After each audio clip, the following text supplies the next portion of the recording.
The Revell Enterprise, and I'll just get straight to it. I was testing the lights out, and it does come with a speaker and sound, and comes with a nice little board which fits inside the secondary hole, so you can pull out the deflector dish and pull this out if you have any problems. The lights do work. They're bright LEDs. The sound, now I want to mention this up front. To me, it's the sounds are excellent. It's just to me, it's soft. It's not as loud like you think it should be, like blaring out the speakers. So you may not be able to hear it, but I'm going to try to put it up to the microphone here and see if you can hear it. Space, a final frontier. These are the voyages of the starship Enterprise. Its 5-year mission: to explore strange new worlds, to seek out new life and new civilizations, to boldly go where no man has gone before. And it's got photon phaser sounds, and it sounds, it's just real faint, but it's exquisite for what it is. But anyway, that's my only really gripe with it. But anyway, it is what it is, and we are going to stick it in, and hopefully maybe the ship itself will amplify it a little bit more. But anyway, that works. I've been messing with that, so I'm going to try to get a little more done on that. I've basically been looking through the instructions, figuring out what I want to do. I'm going to have to paint a little bit before I can really get farther ahead, because I need to paint most of this, because I got to put the windows in, and I really don't want to put the windows in and then mask it, because I'm a type of model that likes to build first, then paint, and this is one of them I'm going to have to do it backwards. So, sorry messing with the saucer, getting it cleaned up, and yes, I know you don't have to bang on the keyboard. It does have grid lines on the bottom and the top. It is what it is. That's the Revell version. Once you get paint on it, it'll it fades away. I'm going to shade a little bit of it. I do like the shaded panel lines on it. I just think it looks a little more slick. It won't be too wet. It's supposed to have the rust ring on here, which I'm not a real big fan of it. I think it looks just too much on it. I do like the grid lines. I think painting wise, but anyway, that's just the painting part of it. But yes, I know, not supposed to be on there. It's supposed to be a smoothie with pencil lines, so don't have to tell me all that. But anyway, that's where I am on that, and I'm going to do a little bit of light blocking, which I really don't have to do a whole lot, because they actually do it pinpoint with the lights.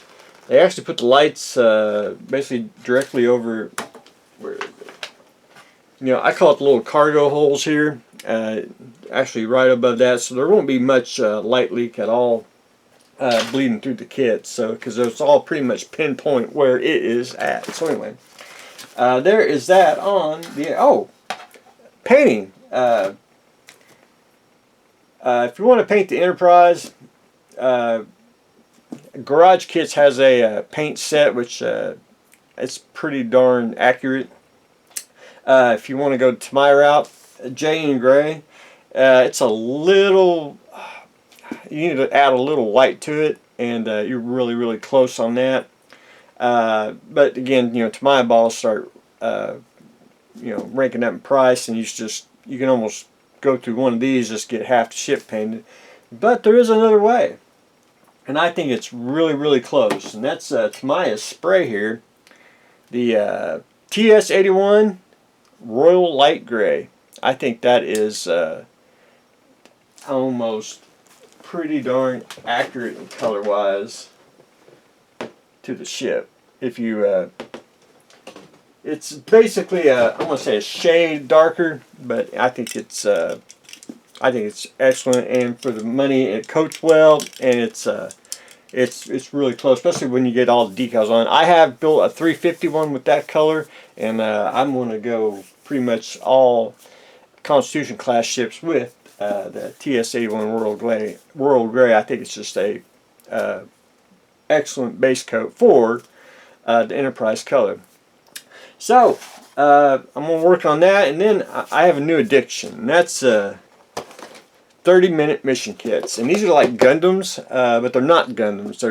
They're just their own set of robots, but these are more designed to be customized. You can add armor onto it if you can. I don't know if you can see it right there.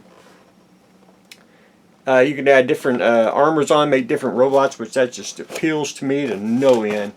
And this is the Alto Yellow. You can get Alto White, Alto Blue, and probably some other ones. You can get their add-on sets, like their weapons. And I haven't found the armors, because these are pretty much too new here in the States.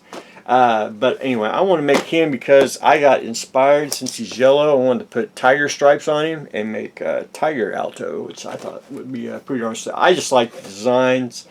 They're not, Gundam. They're just, I want to say generic bot. But anyway, I'm a big fan of the 30-minute missions. But anyway, that's what I got going on today.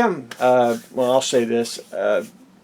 Next 2 weeks, on the weekends, they have neighborhood garage sales around my town. And I mean, they have a bunch of them. And your beloved host, likes to go and frequent them to find goodies, especially model kits and toys. So that's where I will be today. So I'm going to try to get as much as I can, because that'll probably take my time the rest of the day doing that. But anyway, that's what I got going on today. So stay tuned for the next exciting episode.